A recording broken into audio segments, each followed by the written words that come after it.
জয় শ্রী রাধে। হরে কৃষ্ণ প্রিয় শ্রোতারা, আজ অধিক মাসের শুক্লপক্ষের পুদ্মিনী একাদশীর দুর্লভ সংযোগ। আজকের এই শুভ উপলক্ষে আমরা আপনাদের জন্য নিয়ে এসেছি পুদ্মিনী একাদশীর ব্রতকথা, তুলসী মাতার কাহিনী। ধর্মরাজ যুধিষ্ঠির ভগবান শ্রীকৃষ্ণকে বললেন, হে ভগবান, এখন আপনি অধিক মাসের শুক্লপক্ষের একাদশী সম্পর্কে বলুন। এই একাদশীর নাম কি, এর ব্রতের বিধি কি, এতে কোন দেবতার পূজা করা হয় এবং এই ব্রত পালন করলে কি ফল লাভ হয়? তখন শ্রীকৃষ্ণ বললেন, হে ধর্মরাজ, অধিক মাসের এই একাদশী অসংখ্য পুণ্যদায়িনী এবং এর নাম পদ্মিনী একাদশী। এই একাদশীর ব্রত পালন করলে মানুষ বিষ্ণুলোকে গমন করে। এটি বহু পাপ নাশকারী এবং মুক্তি ও ভক্তি প্রদানকারী। এখন এর ফল ও মাহাত্ম্য মনোযোগ দিয়ে শোনো। দশমীর দিন থেকেই এই ব্রত শুরু করা উচিত। একাদশীর দিন সকালে নিত্যকর্ম শেষ করে কোনো পবিত্র তীর্থে স্নান করতে যাওয়া উচিত। সেই সময় গোবর, মৃত্তিকা, তিল, কুশ ও আমলকি চূর্ণ দিয়ে বিধি মেনে স্নান করতে হয়। স্নানের আগে শরীরে মাটি লাগিয়ে এই প্রার্থনা করতে হবে, হে মৃত্তিকে, আপনাকে প্রণাম করি। আপনার স্পর্শে আমার শরীর পবিত্র হোক। সমস্ত ঔষধি থেকে উৎপন্ন এবং পৃথিবীকে পবিত্রকারী দেবী, আপনি আমাকে শুদ্ধ করুন। ব্রহ্মার স্পর্শে পবিত্র হওয়া হে দেবী, আমার শরীর স্পর্শ করে আমায় পবিত্র করুন। হে শঙ্খ, চক্র ও গদাধারী দেবাধিদেব জগন্নাথ, আপনি আমাকে স্নানের অনুমতি দিন। এরপর বরুণ মন্ত্র জপ করে, যদি পবিত্র তীর্থ না থাকে তবে তীর্থ স্মরণ করে কোনো পুকুর বা জলাশয়ে স্নান করা উচিত। তারপর ভগবানের সামনে নৃত্য, গান, ভজন ও কীর্তন করতে হবে। ভক্তদের সঙ্গে বসে পুরাণের কাহিনী শ্রবণ করা উচিত। অধিক মাসের শুক্লপক্ষের পদ্মিনী একাদশীর ব্রত নির্জলা পালন করতে হয়। যদি কেউ নির্জলা থাকতে সক্ষম না হন, তবে তিনি জলপান বা অল্প আহার করে ব্রত পালন করতে পারেন। রাত্রিতে জাগরণ করে নৃত্য ও গানের মাধ্যমে ভগবানের স্মরণ করতে হবে। প্রত্যেক প্রহরে ভগবান বিষ্ণু বা মহাদেবের পূজা করা উচিত। প্রথম প্রহরে ভগবানকে নারকেল, দ্বিতীয় প্রহরে বেলফল, তৃতীয় প্রহরে সীতাফল এবং চতুর্থ প্রহরে সুপারি ও কমলা নিবেদন করতে হয়। এর ফলে প্রথম প্রহরে অগ্নিহোম যজ্ঞের, দ্বিতীয় প্রহরে বাজপেয় যজ্ঞের, তৃতীয় প্রহরে অশ্বমেধ যজ্ঞের এবং চতুর্থ প্রহরে রাজসূয় যজ্ঞের ফল লাভ হয়। এই ব্রতের চেয়ে শ্রেষ্ঠ যজ্ঞ, তপস্যা, দান বা পুণ্য আর কিছুই নেই। একাদশীর ব্রত পালনকারী ব্যক্তি সমস্ত তীর্থ ও যজ্ঞের ফল লাভ করেন। এইভাবে সূর্যোদয় পর্যন্ত জাগরণ করতে হবে। পরে স্নান করে ব্রাহ্মণদের ভোজন করাতে হবে। যে ব্যক্তি বিধি অনুযায়ী ভগবানের পূজা ও এই ব্রত পালন করেন, তার জীবন সফল হয়। তিনি এই পৃথিবীতে বহু সুখ ভোগ করে শেষে ভগবান বিষ্ণুর পরম ধামে গমন করেন। হে ধর্মরাজ, এইভাবে আমি তোমাকে একাদশী ব্রতের সম্পূর্ণ বিধান বললাম। এখন আমি সেই ভক্তদের কাহিনী বলছি যারা ভক্তিভরে পদ্মিনী একাদশীর ব্রত পালন করেছিলেন। মনোযোগ দিয়ে শোনো। এই সুন্দর কাহিনী একসময় পুলস্থ ঋষি দেবর্ষি নারদকে বলেছিলেন। একসময় রাজা কার্তবীর্য রাবণকে বন্দী করে নিজের কারাগারে আবদ্ধ করেছিলেন। পরে মুনি পুলস্থ রাজা কার্তবীর্যের কাছে বিনয় করে রাবণকে মুক্ত করান। এই ঘটনা শুনে নারদজি পুলস্থ ঋষিকে জিজ্ঞাসা করলেন, হে মহারাজ, যে মায়াবী রাবণ দেবতাদের এমনকি ইন্দ্রকেও পরাজিত করেছিল, তাকে রাজা কার্তবীর্যে কিভাবে জয় করেছিলেন? দয়া করে আমাকে বুঝিয়ে বলুন। তখন পুলস্থ ঋষি বললেন, হে নারদ, প্রাচীনকালে কার্তবীর্য নামে এক রাজা রাজত্ব করতেন। তার 100 স্ত্রী ছিল, কিন্তু তাদের মধ্যে কেউই এমন পুত্র জন্ম দিতে পারেননি যে রাজ্য পরিচালনার যোগ্য হবে। তখন রাজা শ্রদ্ধার সঙ্গে পণ্ডিতদের আহ্বান করে পুত্রলাভের উদ্দেশ্যে বহু যজ্ঞ করলেন, কিন্তু সমস্ত যজ্ঞই ব্যর্থ হল। যেমন দুঃখী মানুষের কাছে ভোগবিলাস নিরর্থক মনে হয়, তেমনি পুত্রহীন অবস্থায় তার কাছে রাজ্য অর্থহীন মনে হতে লাগল। অবশেষে তিনি বুঝলেন যে তপস্যার দ্বারাই সিদ্ধি সম্ভব। তাই তিনি তপস্যা করার উদ্দেশ্যে বনে চলে গেলেন। তার স্ত্রীও সমস্ত অলঙ্কার ও বিলাস ত্যাগ করে স্বামীর সঙ্গে গন্ধমাদন পর্বতে গমন করলেন। সেখানে তারা 10,000 বছর ধরে কঠোর তপস্যা করলেন, কিন্তু তবুও কোনো সিদ্ধি লাভ হল না। তপস্যার ফলে রাজার শরীরে শুধু হাড় মাত্র অবশিষ্ট ছিল। এটা দেখে রাজার পত্নী প্রমোদা মহাসতী অনসূয়া দেবীর কাছে বিনয়ের সঙ্গে বললেন, হে মাতো, আমার স্বামী 10,000 বছর ধরে কঠোর তপস্যা করছেন, কিন্তু এখনও পর্যন্ত ভগবান প্রসন্ন হননি, যার ফলে আমি পুত্র লাভ করতে পারিনি। এমন কেন হচ্ছে? এই প্রশ্নের উত্তরে দেবী অনসূয়া বললেন, অধিক মাস যা প্রতি 36 মাস পরে আসে, সেই মাসে 2টি একাদশী পড়ে। এর মধ্যে শুক্লপক্ষের একাদশীর নাম পদ্মিনী এবং কৃষ্ণপক্ষের একাদশীর নাম পরমা। এই 2 একাদশীর ব্রত ও রাত্রি জাগরণ করলে ভগবান অবশ্যই তোমাকে পুত্র দান করবেন। এরপর দেবী অনসূয়া সম্পূর্ণ ব্রতবিধি রানীকে বুঝিয়ে দিলেন। রানী দেবী অনসূয়ার বলা নিয়ম অনুযায়ী একাদশীর ব্রত পালন করলেন এবং রাত্রিতে জাগরণ করলেন। এর ফলে ভগবান বিষ্ণু তার উপর অত্যন্ত প্রসন্ন হলেন এবং বললেন, বর চাও। তখন রানী বললেন, প্রভু, এই বর আমার স্বামীকে দিন। প্রমোদার কথা শুনে ভগবান বিষ্ণু বললেন, হে প্রমোদে, অধিক মাস আমার অত্যন্ত প্রিয়, আর তার মধ্যেও একাদশী তিথি আমার সবচেয়ে প্রিয়। তুমি বিধি মেনে এই একাদশীর ব্রত ও রাত্রি জাগরণ করেছ, তাই আমি তোমার উপর অত্যন্ত সন্তুষ্ট। এত কথা বলে ভগবান বিষ্ণু রাজার উদ্দেশ্যে বললেন, হে রাজন, তোমার মনের ইচ্ছামতো বর প্রার্থনা করো, কারণ তোমার পত্নী আমাকে প্রসন্ন করেছেন। ভগবানের মধুর বাণী শুনে রাজা বললেন, হে ভগবান, আপনি আমাকে এমন এক শ্রেষ্ঠ পুত্র দান করুন, যিনি সকলের দ্বারা পূজিত হবেন এবং দেবতা, দানব ও মানুষ সকলের কাছেই অজেয় হবেন। ভগবান তথাস্থ বলে অন্তর্ধান হলেন। এরপর রাজা ও রানী নিজেদের রাজ্যে ফিরে এলেন। তাদের গৃহেই জন্ম নিলেন কার্তবীর্য, যিনি ভগবান ছাড়া আর কারো দ্বারা পরাজিত হননি। তিনিই রাবণকে পরাজিত করেছিলেন। এসবই ছিল পদ্মিনী একাদশীর ব্রতের প্রভাব। এত কথা বলে পুলস্ত ঋষি সেখান থেকে চলে গেলেন। ভগবান শ্রীকৃষ্ণ যুধিষ্ঠির মহারাজকে বললেন, হে পাণ্ডুনন্দন, আমি তোমাকে অধিক মাসের শুক্লপক্ষের পদ্মিনী একাদশীর মাহাত্ম্য বললাম। যে ব্যক্তি সত্যিকারের শ্রদ্ধা ও নিষ্ঠার সঙ্গে এই ব্রত পালন করে, সে অবশ্যই বিষ্ণুলোকে গমন করে। কথা সমাপ্ত। সবাই প্রেম ভরে বলুন, পদ্মিনী একাদশীর জয়। শ্রী নামদেবজি মহারাজ সর্বদা হরিনাম সংকীর্তনে নিমগ্ন থাকতেন। সংসারের কাজে তার সামান্যও মন লাগত না। তিনি একাদশী ব্রতের প্রতি অত্যন্ত নিষ্ঠাবান ছিলেন। সেই দিন তিনি জল পর্যন্ত পান করতেন না। একাদশীর সম্পূর্ণ রাত জেগে তিনি শ্রীহরির নাম সংকীর্তন করতেন। তিনি নিজেও অন্ন গ্রহণ করতেন না এবং কাউকেও খেতে দিতেন না। একদিন একাদশীর রাতে তিনি হরিনাম সংকীর্তন করছিলেন। তার সঙ্গে আরও বহু ভক্ত কীর্তনে অংশ নিয়েছিলেন। হঠাৎ এক অত্যন্ত দুর্বল কঙ্কালসার বৃদ্ধ ব্রাহ্মণ তার দ্বারে এসে বললেন, আমি খুব ক্ষুধার্ত, আমাকে আহার দিন, না হলে আমি অনাহারে মারা যাব।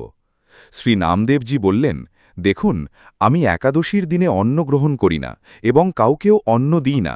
তাই হে ব্রাহ্মণদেব, আপনি প্রভাত পর্যন্ত অপেক্ষা করুন। ব্রত পালন করার পর আমি আপনাকে পরিপূর্ণ আহার করাব। তখন সেই ব্রাহ্মণ বললেন, আমার তো এখনই আহার চাই, আমি 120 বছরের বৃদ্ধ। একাদশী ব্রত তো 8 থেকে 80 বছর বয়সীদের জন্য। আমি তো ক্ষুধায় মরে যাব, আর যদি তা হয় তবে তোমার ব্রাহ্মণ হত্যার পাপ লাগবে। তখন শ্রী নামদেবজি বললেন, হে ব্রাহ্মণদেব, যাই হোক না কেন, আমি আপনাকে এখন আহার করাতে পারব না। দয়া করে সকাল পর্যন্ত অপেক্ষা করুন। শ্রী নামদেবজির এই আচরণ দেখে গ্রামের অন্যান্য লোকেরা তাকে অত্যন্ত নিষ্ঠুর বলতে লাগল। তারা সেই ব্রাহ্মণকে আহার করাতে চাইল, কিন্তু ব্রাহ্মণ অন্য কারো কাছ থেকে আহার নিতে অস্বীকার করলেন। তিনি বললেন, আমি যদি আহার গ্রহণ করি তবে শুধু নামদেবের হাত থেকেই করব। এদিকে যখন শ্রী নামদেবজি সেই ব্রাহ্মণকে আহার দিলেন না, তখন কিছুক্ষণের মধ্যেই তার প্রাণ বেরিয়ে গেল। সেখানে উপস্থিত সকলে তখন নামদেবজিকে নানা কথা বলতে লাগল, তাকে হত্যাকারী বলেও সম্বোধন করল। কিন্তু এত কিছু হওয়ার পরও শ্রী নামদেবজি কিছুই বললেন না, বরং আগের মতোই বিঠ্ঠল ভগবানের ভজন কীর্তনে মগ্ন রইলেন। একসময় তিনি উঠে সেই মৃতদেহটি ঢেকে রাখলেন এবং সেই মৃতদেহের সামনেই নাম সংকীর্তন করতে লাগলেন। বাকিরা সেখান থেকে চলে গেল। পরদিন সকালে শ্রী নামদেবজি একাদশী ব্রতের পালন করলেন এবং একটি চিতা তৈরি করালেন। তারপর তিনি নিজেই সেই ব্রাহ্মণের মৃতদেহ কোলে নিয়ে চিতায় বসে পড়লেন। চিতায় আগুন জ্বালানো হল। যখন আগুনের শিখা শ্রী নামদেবজির কাছে পৌঁছতে চলেছে, ঠিক তখনই সেই বৃদ্ধ ব্রাহ্মণ হঠাৎ উঠে বসে শ্রী নামদেবজিকে টেনে চিতা থেকে বাইরে নিয়ে এলেন। নামদেবজি কিছু বুঝে ওঠার আগেই সেই বৃদ্ধ ব্রাহ্মণ অন্তর্ধান করলেন। আসলে স্বয়ং ভিট্ঠল ভগবানই তার পরীক্ষা নিতে এসেছিলেন। এই ঘটনা দেখে সকলে বিস্ময়ে অভিভূত হয়ে গেল এবং শ্রী নামদেবজির জয়ধ্বনি করতে লাগল, ধন্য শ্রী নামদেবজি। চিত্তে যখন জ্ঞানের আলো জ্বলে, তখনই ঠাকুরজির নিরাকার স্বরূপ দর্শন করা যায়। ভাগবত শ্রবণের মাধ্যমে চিত্তরূপী প্রদীপ জ্বালানোরই চেষ্টা করা উচিত। এমনই মহান ভক্ত ছিলেন শ্রী নামদেবজি। সবাই প্রেম ভরে বলুন, ভক্তরাজ নামদেবজির জয়। একবার দেবর্ষি নারদজি দেবরাজ ইন্দ্রের কাছ থেকে দ্বারকাপুরীতে যাচ্ছিলেন। তিনি দেবরাজ ইন্দ্রের কাছ থেকে পারিজাত বৃক্ষের একটি ফুল সঙ্গে নিয়ে এসেছিলেন এবং সেই ফুল দ্বারকাধীশ শ্রীকৃষ্ণকে অর্পণ করেন। ভগবান সেই সুন্দর ফুলটি রুক্মিণীজিকে দিয়ে দিলেন। নারদজি সর্বদা সেই কাজই করেন যা ভগবানের মনে থাকে। তিনি এমন লীলা করেন যার মাধ্যমে ভগবানের নাম, রূপ ও মহিমার অপূর্ব প্রকাশ ঘটে। দ্বারকাধীশকে ফুল অর্পণ করার পর নারদজি সত্যভামার প্রাসাদে গেলেন। সেখানে গিয়ে তিনি সত্যভামাকে জিজ্ঞাসা করলেন, স্বর্গের পারিজাত ফুল কি আপনাকে দেওয়া হয়েছে? তখন সত্যভামা এই বিষয়ে কিছুই জানতেন না। এরপর নারদজি তাকে বললেন, আমি তো আপনাকেই শ্রীকৃষ্ণের সর্বাধিক প্রিয় মনে করতাম, তাই ভেবেছিলাম নিশ্চয়ই প্রভু সেই ফুল আপনাকেই দিয়েছেন। কিন্তু দাসীদের কাছ থেকে জানতে পারলাম ভগবান সেই ফুল রুক্মিণীজিকে দিয়েছেন। নারদজির এই কথা শুনে সত্যভামার মনে সন্দেহ জাগল। নারদজি আবার বললেন, তাহলে তো বোঝাই যাচ্ছে শ্রীকৃষ্ণ রুক্মিণীজিকেই বেশি ভালোবাসেন। এই কথা শুনেই সত্যভামা অভিমান করে বসে রইলেন। এরপর নারদজি আবার দ্বারকাধীশ শ্রীকৃষ্ণের কাছে গিয়ে বললেন, প্রভু, আপনি পারিজাত ফুল রুক্মিণীজিকে দেওয়ায় সত্যভামা আপনার ওপর রুষ্ট হয়ে আছেন। তখন ঠাকুরজি জিজ্ঞাসা করলেন, এই কথা সত্যভামা জানলেন কিভাবে? নারদজি বললেন, প্রভু, আমিই তার কাছে গিয়েছিলাম। কথার মাঝেই বিষয়টি আমার মুখ দিয়ে বেরিয়ে যায়। এ কথা শুনে নারদজির দিকে তাকিয়ে মৃদু হাসলেন, কারণ নারদজি প্রায়ই এমন লীলা করে থাকেন। যখন প্রভু সত্যভামার কাছে এলেন, তখন তিনি বললেন, নারদজি সেই ফুল ফিরিয়ে নিয়ে গেলেও অসুবিধা ছিল না, কিন্তু ফুলটি রুক্মিণীর কাছে যাওয়া উচিত হয়নি। তখন ঠাকুরজি সত্যভামাকে বোঝাতে লাগলেন, চিন্তা করো না, আমি সত্যিই তোমাকেই বেশি ভালোবাসি। রুক্মিণীকে তো আমি শুধু একটি ফুল দিয়েছি, কিন্তু তোমার জন্য আমি সেই পারিজাত বৃক্ষই এনে তোমার আঙিনায় রোপণ করব। আসলে এর পিছনে ছিল দেবতাদের রক্ষা করার এক গভীর কারণ। সত্যভামা ছিলেন স্বয়ং পৃথিবী দেবীর অবতার। ভৌমাসুর বা নরকাসুর ছিল পৃথিবী দেবীরই পুত্র। পৃথিবী দেবী ভগবানের কাছে বর চেয়েছিলেন, আমার অনুমতি ছাড়া আপনি কখনো আমার পুত্রকে বধ করবেন না। তাই সত্যভামার অনুমতি ছাড়া ভৌমাসুরকে বধ করা সম্ভব ছিল না। এই বর পাওয়ার কারণেই ভৌমাসুর অত্যন্ত অত্যাচারী হয়ে উঠেছিল। কোনো দেবতাই তাকে বধ করতে পারছিলেন না। যখন শ্রীকৃষ্ণ ভৌমাসুরের সঙ্গে যুদ্ধ করতে যাচ্ছিলেন, তখন কৃষ্ণপ্রেমে বিভোর সত্যভামা ভুলে গিয়েছিলেন যে ভৌমাসুর পৃথিবীর অংশ থেকেই জন্ম নিয়েছে। তিনি শ্রীকৃষ্ণকে বললেন, হে নাথ, তাকে দ্রুত বধ করুন। প্রভু আসলে সত্যভামার অনুমতির অপেক্ষাতেই ছিলেন, আর তার মুখ থেকে সেই কথা বের হতেই ভগবান ভৌমাসুরকে বধ করলেন। ভৌমাসুর নিহত হওয়ার পর দেবলোকে দেবরাজ ইন্দ্র দেবতাদের সঙ্গে নিয়ে ভগবানের মহাস্তব ও পূজা করলেন। তখন ভগবান ইন্দ্রের কাছে পারিজাত বৃক্ষ চাইলেন, কারণ সত্যভামা সেই বৃক্ষ নিজের প্রাসাদের আঙিনায় রোপণ করতে চেয়েছিলেন। কিন্তু ইন্দ্রাণী পারিজাত বৃক্ষ দিতে অস্বীকার করে বললেন, এই বৃক্ষ মৃত্তিকালোকের উপযুক্ত নয়, এটি শুধু স্বর্গলোকেই থাকা উচিত। তখন দেবরাজ ইন্দ্র ইন্দ্রাণীকে স্মরণ করিয়ে দিলেন যে ইনি সেই সর্বশক্তিমান প্রভু, যিনি সদ্য ভৌমাসুরকে বধ করেছেন, যাকে দেবতারা কেউই পরাজিত করতে পারেনি। কিন্তু ইন্দ্রাণী একগুয়েমি করতে লাগলেন। তিনি কোনোভাবেই পারিজাত বৃক্ষ দিতে রাজি হলেন না। কিছু দেবতাও তার পক্ষ নিয়ে ভগবানের বিরোধিতা করতে শুরু করলেন। এমনকি তারা ভগবানের সঙ্গে যুদ্ধ করতেও প্রস্তুত হয়ে গেল এবং প্রভুকে কিছু কঠোর কথাও বলল। তাদের বক্তব্য ছিল, দেবলোকের এই বৃক্ষ কখনো মৃত্তিকালোকে যাবে না। তখন ভগবান বললেন, তোমরা কি আমার দ্বারকাপুরীকেও মৃত্তিকালোক মনে করো? এতদিন তো তোমরা ভৌমাসুরের ভয়ে কাঁপছিলে। যদি আমি ভৌমাসুরকে বধ না করতাম, তাহলে তোমাদের হাতে স্বর্গও থাকত না। আর আজ আমি চাইলে তোমরা একটি বৃক্ষ পর্যন্ত দিতে চাইছ না।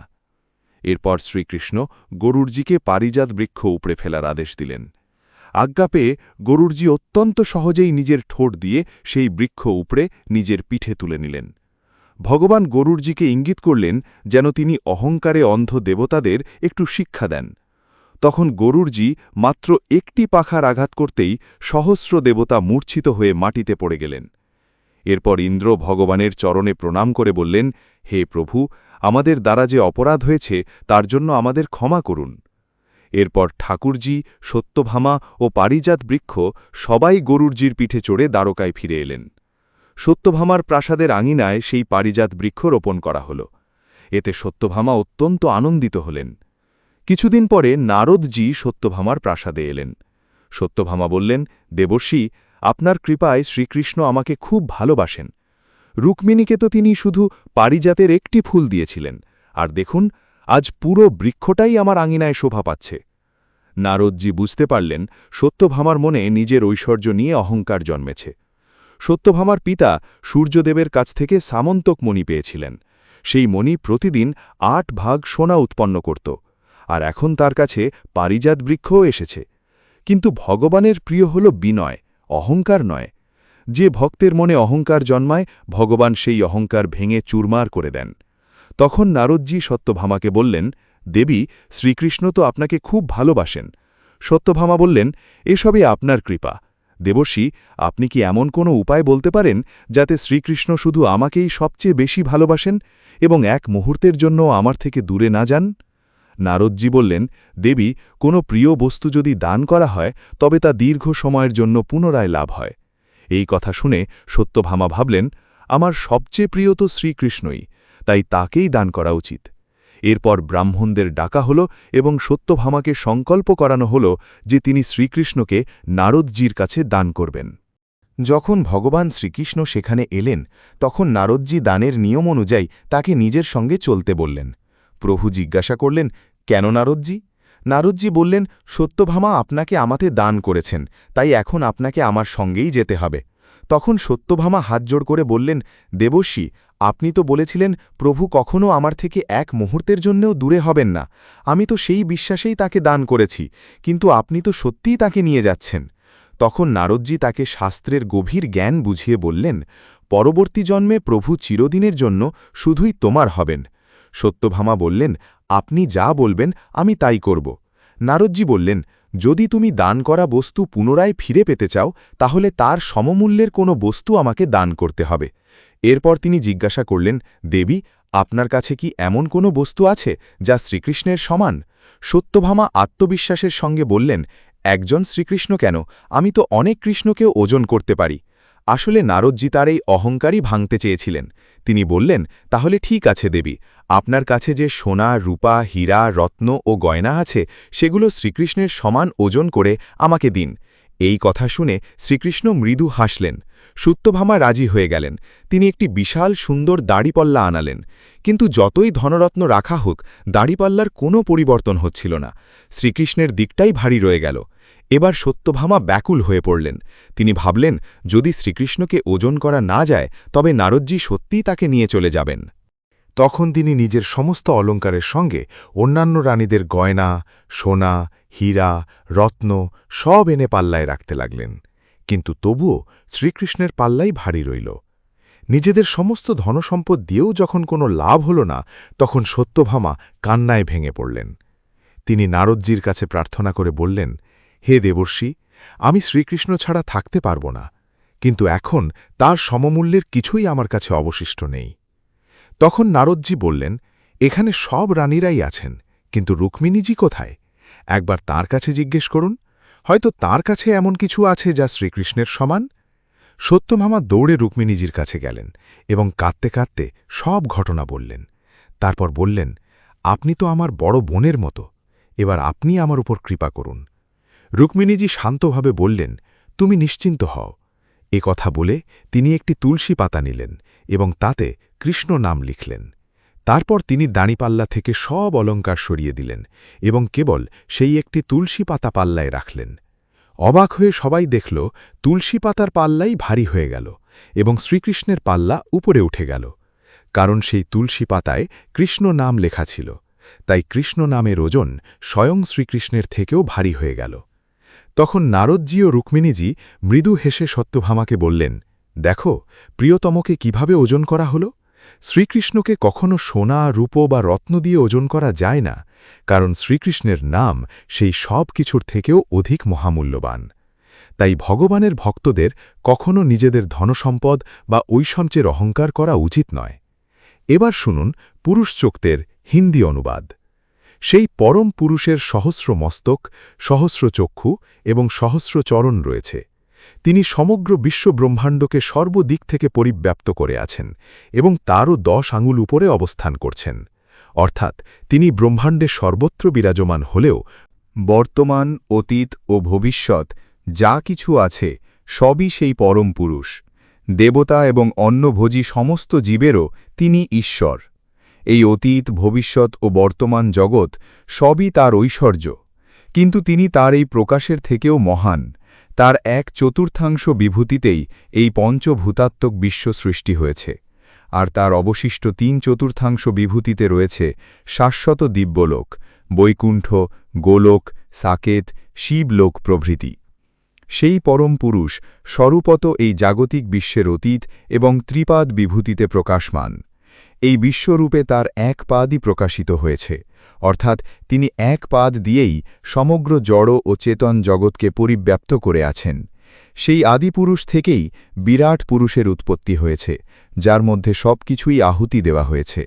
সেই যজ্ঞপুরুষ থেকেই দধি, ঘৃত প্রভৃতির সৃষ্টি হয়েছে এবং বায়ু, বন ও গ্রামে বসবাসকারী পশুর উৎপত্তি হয়েছে। সেই সর্বাহুত যজ্ঞপুরুষ থেকেই ঋগ্বেদ ও সামবেদের মন্ত্রের সৃষ্টি হয়েছে।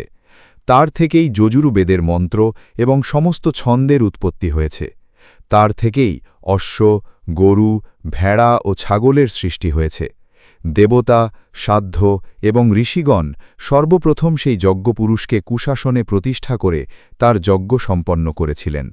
যখন সেই বিরাট পুরুষের বিভাজন করা হল, তখন প্রশ্ন উঠল, তার মুখ কি, বাহু কি, উরু কি, পদ কি? তার মুখ থেকে ব্রাহ্মণের উৎপত্তি হয়েছিল, 2 বাহু থেকে ক্ষত্রিয়ের উৎপত্তি, উরু থেকে বৈশ্যের সৃষ্টি, আর চরণ থেকে শূদ্রের আবির্ভাব। সেই পরম পুরুষের মন থেকে চন্দ্রের সৃষ্টি হয়েছে। চক্ষু থেকে সূর্যের উৎপত্তি, কর্ণ থেকে বায়ু ও প্রাণের সৃষ্টি, মুখ থেকে অগ্নির উৎপত্তি হয়েছে, তার নাভি থেকে অন্তরিক্ষ লোক, মস্তক থেকে স্বর্গলোক, পদ থেকে পৃথিবী এবং কর্ণ থেকে দিকসমূহের সৃষ্টি হয়েছে। এইভাবেই সমগ্র বিশ্ব সেই পুরুষরূপ অবয়বের মধ্যেই কল্পিত। যে পুরুষরূপ অবয়ব দিয়ে দেবতারা যজ্ঞ বিস্তার করেছিলেন, সেখানে বসন্ত ছিল ঘৃত, গ্রীষ্ম ছিল কাঠ এবং শরৎ ছিল হবি। দেবতারা যখন যজ্ঞে সেই পুরুষরূপ পশুকে বেঁধেছিলেন, তখন 7টি সমুদ্র ছিল তার মেখলা এবং গায়ত্রী, উষ্ণিক, জগতী প্রভৃতি ছন্দ ছিল সমিধা। দেবতারা যজ্ঞের মাধ্যমে যজ্ঞস্বরূপ পরম পুরুষের আরাধনা করেছিলেন। এই যজ্ঞ থেকেই সর্বপ্রথম ধর্মের উৎপত্তি হয়েছিল। সেই ধর্মাচরণের মাধ্যমেই দেবতারা মহান মাহাত্ম্য লাভ করে সেই স্বর্গলোকে অধিষ্ঠিত হন, যেখানে প্রাচীন সাধ্য দেবতারা বাস করেন। এইভাবেই ঋগ্বেদে পুরুষ সূক্তের উল্লেখ পাওয়া যায়, যা অত্যন্ত শক্তিশালী। নিয়মিত পুরুষ সূক্ত পাঠ বিশেষভাবে আধ্যাত্মিক উপকার প্রদান করে। পুরুষ সূক্ত ভগবান নারায়ণের বিরাট স্বরূপের বর্ণনা করে এবং এর নিয়মিত পাঠে গৃহে সুখ শান্তি বজায় থাকে। ভগবান বিষ্ণু ও মা লক্ষ্মীর কৃপা লাভ হয়। মানসিক চাপ, ভয় ও নেতিবাচক চিন্তা কমে যায়। যজ্ঞ, পূজা ও অভিষেকে পুরুষ সূক্ত পাঠ অত্যন্ত পুণ্যদায়ক বলে মনে করা হয়। পরিবারে প্রেম, ঐক্য ও সৌভাগ্য বৃদ্ধি পায় এবং গ্রহদোষ ও বাধা দূর করতেও আন্তরিকভাবে পুরুষ সূক্ত পাঠ অত্যন্ত ফলদায়ক বলে মানা হয়। তো প্রিয় শ্রোতারা, এ ছিল আজকের ভিডিও। আশা করি আপনাদের ভালো লেগেছে। সবাই একবার প্রেম ভরে বলুন, শ্রী লক্ষ্মীনারায়ণ ভগবানের জয়, শ্রী পুরুষোত্তম ভগবানের জয়।